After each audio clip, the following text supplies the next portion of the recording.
माँ दुर्गा जी की तीसरी शक्ति का नाम चंद्र घंटा है।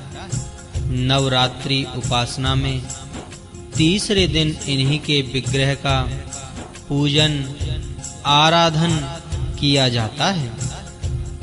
इनका यह स्वरूप परम शांतिदायक और कल्याणकारी है।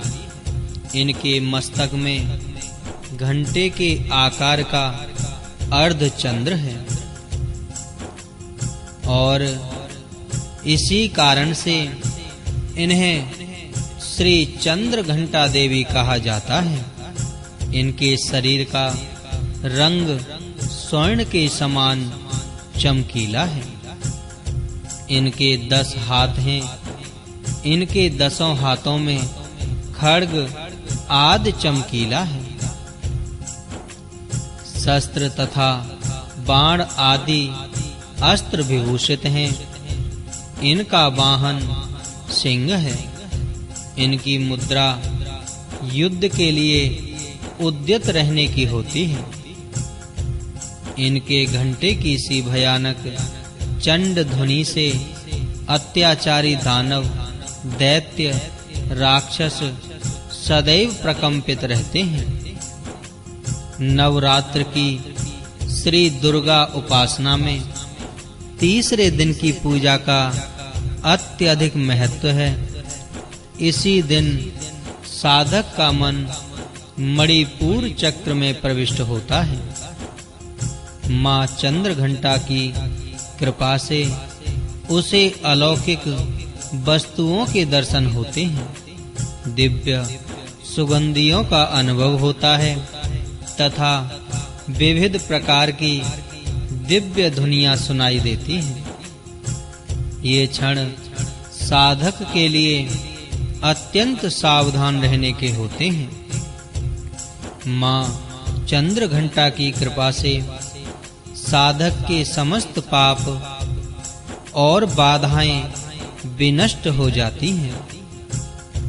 इनकी आराधना सद्यः फलदायी है। इनकी मुद्रा सदैव युद्ध के लिए अभिमुख रहने की होती है। अतः भक्तों के कष्ट का निवारण ये अत्यंत शीघ्र कर देती हैं। इनका वाहन सिंह है। अतः इनका उपासक सिंह की तरह पराक्रमी और निर्भय हो जाता है। इनके घंटे की ध्वनि सदा अपने भक्तों की प्रेत बाधा आदि से रक्षा करती रहती है। इनका ध्यान करते ही शरणागत की रक्षा के लिए इस घंटे की ध्वनि निनादित हो उठती है। दुष्टों का दमन और विनाश करने में सदैव तत्पर रहने के बाद भी इनका स्वरूप दर्शक और आराधक के लिए अत्यंत सौम्यता एवं शांति से परिपूर्ण रहता है। इनकी आराधना से प्राप्त होने वाला एक बहुत बड़ा सद्गुण यह भी है कि साधक में वीरता, निर्भयता के साथ ही सौम्यता एवं विनम्रता का भी विकास होता है। उसके मुख, नेत्र तथा संपूर्ण काया में कांति गुण की वृद्धि होती है। स्वर में दिव्य अलौकिक माधुर्य का समावेश हो जाता है। माँ चंद्र घंटा के भक्त और उपासक जहां भी जाते हैं, लोग उन्हें देखकर शांति और सुख का अनुभव करते हैं। ऐसे साधक के शरीर से दिव्य प्रकाश युक्त परमाणुओं का अदृश्य विकिरण होता रहता है।